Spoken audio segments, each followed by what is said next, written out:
اعوذ باللہ من الشیطان الرجیم بسم اللہ الرحمن الرحیم۔ السلام علیکم عزیزوں، میں ہوں پروفیسر تنویر صادق، اپنے چینل انپٹ ٹیلی سے آپ سے مخاطب۔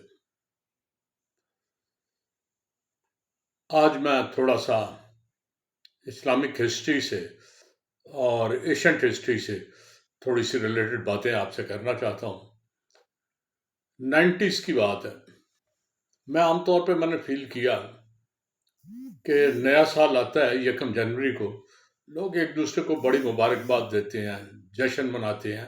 ہمارے یہاں جو زیادہ شوقین مزاج لوگ ہیں وہ کہتے ہیں جی نیو ایئر منانا ہے تو چلیں ذرا آسٹریلیا کا چکر لگائیں، انگلینڈ ہو آئیں، امریکہ ہو جائیں، وہاں جشن اور ہوتا ہے جی، بڑا مزے کا۔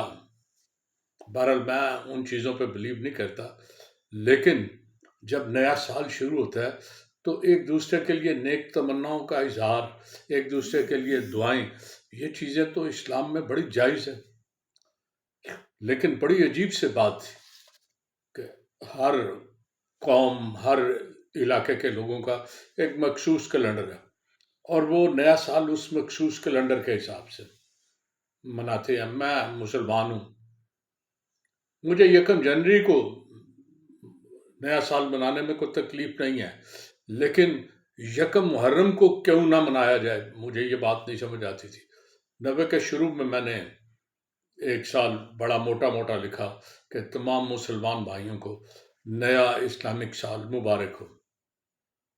اس سال مجھے 20 سے 25 تک ایسی ای میلز ملے جس میں لوگوں نے بڑا گالیاں نکالنے والا بھی مسئلہ تھا، کو بعضوں نے سمپل سمجھانے کی کوشش کی کہ یہ ابتدا ہے رنج و علم کی، یہ ابتدا ہے غم کی، اب عاشورہ شروع ہونے والا ہے، ایک ایسا موقع ہے جب امام حسین کی یاد میں پوری قوم سوگوار ہوگی اور تم نئے سال مبارک کی بات کر رہے ہو۔ نہیں، میں بلیو نہیں کرتا۔ میں حسین کا غم میرا غم ہے۔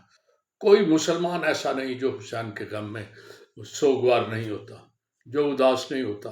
نواسہ رسول سے آپ کی جو عقیدت ہے اس حساب سے آپ کو مجبور کرتا ہے کہ آپ اس کے غم میں پوری طرح شریک ہوں۔ لیکن 1 محرم کا اور 10 محرم کا بڑا فرق ہے۔ 1 کی اہمیت اپنی جگہ ہے، اس کو اپنی کا امپورٹنس دے، 10 کو اپنی جگہ۔ چنانچہ میں نے لکھا اور میں نے اسے ڈیفینڈ بھی کیا۔ میں نے کہا ایک چیز ہے 1 کو نیکی کا، میں کوئی جشن نہیں منا رہا، میں یورپ نہیں جا رہا، میں گھر میں بیٹھ کے دعا کر رہا ہوں کہ اپنے دوستوں کے لیے کہ آپ کے سال یہ اچھا گزرے۔ اس کا اس رنج و علم سے، اس سوگوار ماحول سے کوئی تعلق نہیں تھا۔ 10 دن بعد یا 4-5 دن بعد جو سفر شروع ہونا ہے اس کو میں خامخواہ اٹیچ کیوں کروں، میں بلیو نہیں کرتا۔ چنانچہ میں نے کیا، اور اب میں نے دیکھا ہے اتنے سالوں میں بہت سے لوگ ایک دوسرے کو پوری طرح مبارکباد دیتے ہیں، نیک تمناؤں کا اظہار کرتے ہیں۔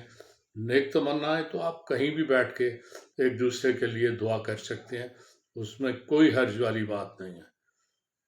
چنانچہ یہ اب بڑی روٹین میری بن گئی ہے، میں ہر سال یہ کرتا ہوں، اور اب برا نہیں لوگ مناتے، بلکہ میں نے دیکھا ہے بڑی تعداد میں لوگ اس طرح مائل ہیں، ایک دوسرے کو بہت زیادہ مبارکباد دیتے ہیں، نیک تمنا کا اظہار کرتے ہیں، اور مختلف موقعوں پر وہ مخالفت کرنے والے اس وقت بہت کم لوگ نظر آتے ہیں آپ کو۔ میں پھر بتا رہا تھا کہ یہ مختلف معاشروں میں مختلف انداز ہے اس کا۔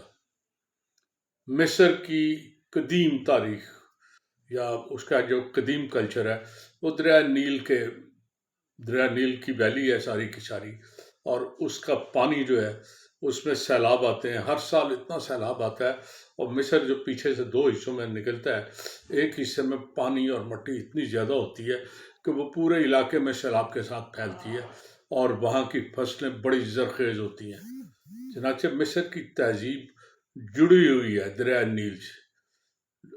چنانچہ مصری جو ہے اپنا ایک نیا سال مناتے ہیں، اس سے وہ کہتے ہیں ویپٹ رنپٹ۔ ویپٹ رنپٹ جو ہے نا،